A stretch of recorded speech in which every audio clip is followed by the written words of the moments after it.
Olá, pessoal. Vamos falar de guidelines ou diretrizes médicas. Essas diretrizes ou guidelines feitas pelas sociedades médicas de especialidade, que são diferentes de diretrizes de sistemas de saúde, como, por exemplo, diretrizes de tratamento de doenças no SUS, que tem uma outra perspectiva interessante que eu farei um vídeo depois. Mas nessa conversa aqui, é o tipo de guideline ou diretriz mais usado e mais entendido por médicos em geral. E eu queria trazer uma reflexão, ah, no meu modo de ver, qual é o papel desses guidelines ou diretrizes, ah, qual é o que não é o papel de guidelines e diretrizes, ou seja, cuidados que a gente tem que ter, e qual é o verdadeiro diferencial do médico, ok? Quando eu penso em guidelines, assim como cardiologista, né, eu me lembro de uma época, década de 90, eu assim, ainda estudante de medicina, mais ou menos alguma coisa com 1990, mas já queria fazer cardiologia. E eu me lembro que eu andava pelos corredores do hospital com um guideline do American Heart Association de infarto com supra. Né? É interessante, naquela época, isso tem 35 anos, não existia PDF de nada, né? Então a gente pegava a revista que tinha lá na biblioteca do Hospital das Clínicas, tirava Xerox, né? E uma pessoa tirava Xerox da Xerox da outra pessoa. Então eu tinha o guideline assim numa grossurazinha dessa, como se fosse um livro, né? E eu me lembro da imagem, das indicações, né? Tinha coisa lá de trombolítico, etc. Então eu tenho uma visão até meio romântica assim na memória do que os guidelines realmente significaram para mim, do ponto de vista até de formação, né? São guias interessantes, né? Guidelines para uma pessoa em um processo inicial de informação, e olha que eu estava falando lá, interno, né? Aprendendo mais ou menos o que era infarto do miocárdio e quais são, como se faz, como se pensa a respeito do infarto agudo do miocárdio em termos de conduta e de classificações. É uma fonte interessante nesse ponto de vista. Também para pessoas, médicos mais experientes, mas que não lidam com certas situações no dia a dia, né? Se eu for prescrever algum tratamento para uma condição dermatológica simples, né? Que eu posso até imaginar que um corticoide é alguma coisa que serve para isso, mas nada como eu olhar o guideline, né? Para saber porque isso não é do meu dia a dia, para saber se realmente eu estou com uma tendência certa, porque isso não é do meu dia a dia. E para isso é fácil. Nós podemos perguntar à inteligência artificial, chat GPT, o que é que o último guideline da Sociedade Americana diz sobre essa condição de pele? E ele vai te responder na hora, ele vai lá dentro, pega, te responde, ainda bota o link que você clica e vê lá se é verdade, né? Se ele copiou de um lugar errado. Então, rapidamente você tem aquela informação simples para você não fazer as coisas na sua cabeça quando você não é acostumado a pensar exatamente naquela condição. Ou quando, na verdade, pensar, a gente, com estrutura de pensamento, pensa qualquer especialidade, mas a gente não tem o conhecimento para poder usar no pensamento de certas coisas. São realmente ferramentas úteis. E para aquelas pessoas que ah, lidam com essa situação, no meu modo de ver, os guidelines mostram assim uma tendência. Qual é a tendência da maioria das pessoas que pensam nesse assunto? Qual é a tendência média do pensamento a respeito disso? Ok? Ou até mesmo uma pessoa externa, né? Por exemplo, eu posso dizer o que é que os gastroenterologistas pensam hoje a respeito de rastreamento de câncer de estômago? E olhando ali, eu vejo o que é a tendência. Eu achei interessante, porque as pessoas tiveram que se reunir, etc. Não estou dizendo que é o que o que é certo, mas a tendência de pensamento. Qual é o senso mais comum de pensamento dessa conduta em relação a essa doença. Eu acho o guideline interessante para saber isso, né? E para aqueles que lidam mesmo com a situação no dia a dia, é uma reflexão. Eu acho que guideline serve para a gente refletir. Puxa, fizeram isso aqui, recomendaram isso aqui, gera uma conversa, né? Uma conversa que conversa sempre é bom, reflexão sempre é bom. O cuidado é a gente realmente não achar que os guidelines são regras ou são decisões prontas para o nosso paciente. Se perguntar, a definição tradicional de guideline é um guia, né? E o guia não é a escada, é o corrimão da escada. Você segura ali para você se equilibrar, né?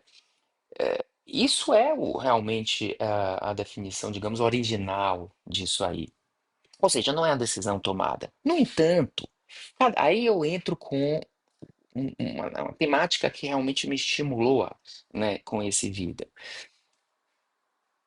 Embora essa seja uma definição de guideline, de guia ou de diretriz, e o formato que esses guidelines mais modernos estão cada vez mais assumindo é um formato cada vez mais complexo e cada vez mais individualizado e que ganha realmente o aspecto de regra. Porque não está dizendo assim, por exemplo, olhe, pense aí que quanto maior o risco do indivíduo ter a doença, possivelmente tem mais benefício uma terapia mais agressiva.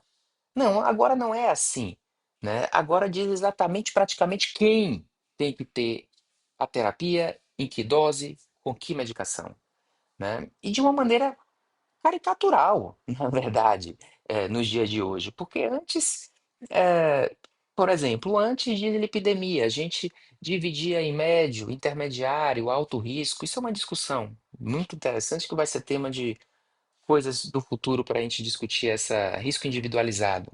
Mas dividir assim, né? Hoje, de uma maneira, sabe como eu estou dando, caricatural, não basta dividir em médio, intermediário e alto. Baixo, intermediário e alto. Agora é baixo, intermediário, alto, muito alto e risco extremo. Cinco classificações, né? Isso está aumentando a qualidade da decisão individual. E olha que coisa, a gente tem que saber que para o risco extremo, o LDL colesterol tem que ser abaixo de 50. Para o risco muito alto, o LDL colesterol tem que ser abaixo de 70. E para o risco, ok? Então, ganha um nível de detalhamento grande, traz uma pseudo-individualização da medicina, porque individualização é outra coisa, decisão na individualização é contextualização na realidade, né? E uma complexidade grande. Então, o que é que me inspirou isso? As pessoas estarem comentando comigo, que elas estão inclusive ansiosas, assim, exaustas, sobrecarregadas, uma sensação de exaustão, por exemplo, com quatro guidelines novos que surgiu no Congresso Último Europeu Cardiológico, cheio de detalhes e de mudanças e de coisas assim. O que eu respondo é: não precisa ficar ansioso, né? Que bom que surgiu quatro, podia ter surgido 10, né? Ótimo, tá lá para quando der vontade de ler. Porque a questão é a seguinte, gente, eu vou fazer uma pergunta aqui a vocês. Vocês acham que antes de surgir esses quatro guidelines, a gente estava fazendo tudo errado antes? Essas mudanças representam algo que estava meio mal feito e agora eu melhorei demais? Não. São formas diferentes de classificar, de falar e etc. E que muitas coisas não significa necessariamente o surgimento de novas evidências, não. E cuidado, a gente já comentou também que evidências micro são menos generalizáveis, aplicáveis, ok? Então, o que a gente sabe de anos e etc., e que a gente vai acumulando de conhecimento e de estrutura de pensamento, continua muito válido. Então, não precisa ler esse guideline da noite para o dia. E o risco e a minha preocupação como educador médico, e também em cardiologia, é a ideia. de que o médico diferenciado é aquele que sabe todos os itens dos guidelines. Porque esse aí, digamos, eu sei que um médico mais experiente não tem ah, essa ingenuidade, tá? Mas principalmente os mais jovens, que têm alguns anos aí, iniciando a cardiologia, pós-residência, gente assim, que está aí se aprimorando cada vez mais.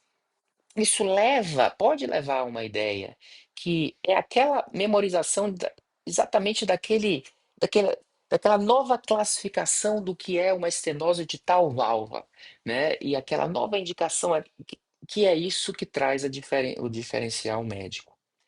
Na verdade, essas regras todas novas aí, ou novas ou menos novas, essas regras todas de um guideline, se medicina fosse isso, saber todas essas regras e usar, o que a gente, na verdade, estaria fazendo ou propondo é substituir a inteligência humana por uma inteligência artificial, ok?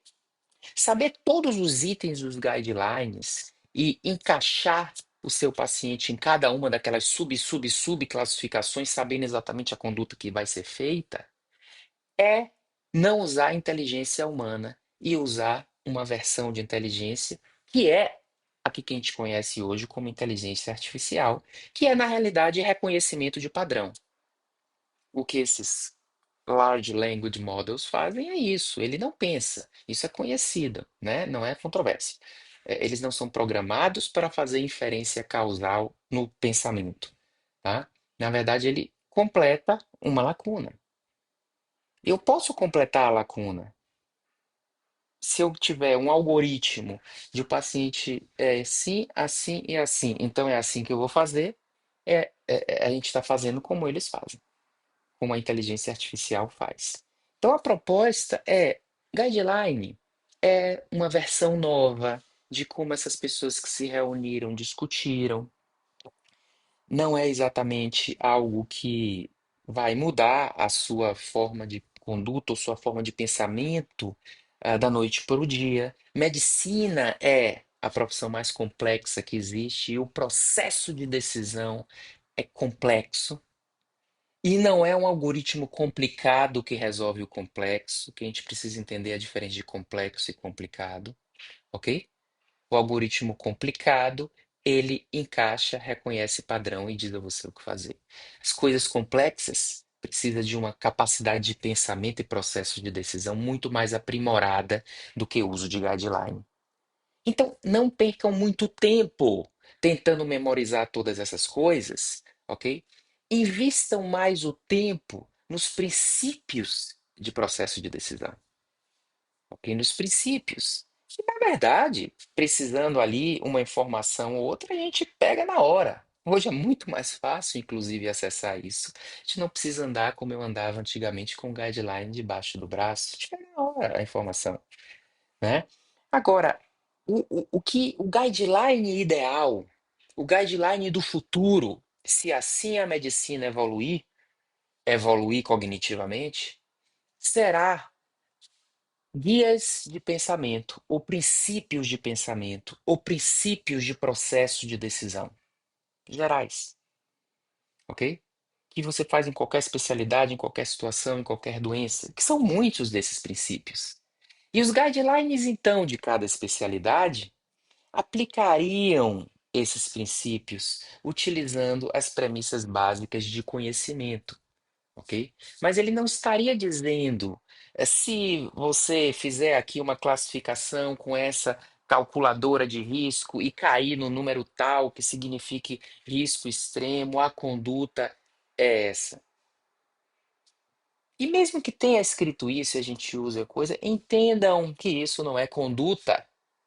Isso é algo que está escrito que serve para refletir, para discutir, ok? E não substituir o nosso processo de decisão. Processo de decisão é saber processar informações. Informações científicas, informações clínicas, informações contextuais, informações do indivíduo enquanto pessoa. Num processo complexo, utilizando teoria de decisão e chegando não na decisão certa, que o guideline diz qual é o certo. O colesterol tem que ser 40 se o risco for extremo. Isso é o certo. Não existe decisão certa em medicina. Na realidade, a gente deve procurar chegar na melhor decisão.